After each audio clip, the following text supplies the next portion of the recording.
Friend ಹೇಳ್ದ, ಇದು important, ಈ ಕ್ವೆಶನ್ ಎಕ್ಸಾಮ್ನಲ್ಲಿ ಬಂದೇ ಬರುತ್ತೆ. ಇವನು ಅದನ್ನು ನಂಬಿ ಬೇರೆ ಟಾಪಿಕ್ಸ್ ಓದೋದಕ್ಕಿಂತ ಈ ಕ್ವೆಶನ್ನ ಆನ್ಸರ್ಗೆ ಇಂಪಾರ್ಟೆನ್ಸ್ ಕೊಟ್ಟು ಅದನ್ನೇ ಓದ್ಕೊಂಡು ಕೂತ್ಕೊಂಡ. ಬಟ್ ಎಕ್ಸಾಮ್ನಲ್ಲಿ ಆ ಕ್ವೆಶನ್ ಮಾತ್ರ ಬಿಟ್ಟು ಬೇರೆ ಎಲ್ಲ ಕ್ವೆಶನ್ಗಳು ಬಂದಿರುತ್ತೆ. ಇವನಿಗೆ ಕೋಪ ಬಂದು ಫ್ರೆಂಡ್ನ ಹೋಗಿ ಕೇಳ್ತಾನೆ, ಏನೋ ನೀನು ಹೇಳ್ದೆ ಈ ಕ್ವೆಶನ್ ಇಂಪಾರ್ಟೆಂಟ್ ಅಂತ, ಅದೇ ಬರಲಿಲ್ಲ. ಅವನು, ನಾನು ಹೇಳ್ದೆ ಹಾಗಂತ ನೀನು ಅದನ್ನೇ ಓದ್ಕೊಂಡು ಕೂತ್ಕೊಂಡ, ಬೇರೆನೂ ಓದಬೇಕಿತ್ತು, ನನಗೇನು ಗೊತ್ತು, ಅದು ಇಂಪಾರ್ಟೆಂಟ್ ಅಂತ ಅನಿಸ್ತು, ಅದಕ್ಕೆ ಹೇಳಿದೆ ಅಂತ ಎಷ್ಟು ಈಸಿಯಾಗಿ ತಪ್ಪಿಸ್ಕೊಳ್ತಾನೆ. ಸೇಮ್ ನಮ್ಮ ಲೈಫ್ನಲ್ಲೂ ಅಷ್ಟೇ.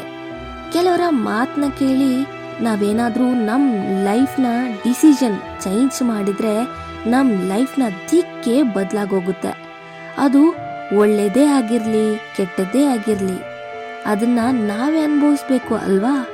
ನಮ್ಮ ಲೈಫ್ ಡಿಸಿಷನ್ನ ನಾವೇ ತಗೊಳ್ಬೇಕು, ಸಲಹೆ ಬೇರೆಯವರಿಂದ ತಗೊಳ್ಬೇಕು, ಬಟ್ ಡಿಸಿಷನ್ನ ನೀನೇ ಮಾಡಬೇಕು. ಆ ಒಂದು ಸೆಲ್ಫ್ ಡಿಸಿಷನ್ನಿಂದ ಕಂಡಕ್ಟರ್ ಮಗ ರಾಕಿ ಬಾಯ್ ಆದರು. ವೀಕ್ ಸ್ಟೂಡೆಂಟ್ನ ಐನ್ಸ್ಟೀನ್ನಾಗಿ ಮಾಡಿತು, ಸಿದ್ಧಾರ್ಥನ ಗೌತಮ ಬುದ್ಧನಾಗಿ ಮಾಡಿತು. ಸೊ ನಿನ್ನ ಲೈಫ್ ಡಿಸಿಷನ್ನ ನೀನೇ ಮಾಡಬೇಕು.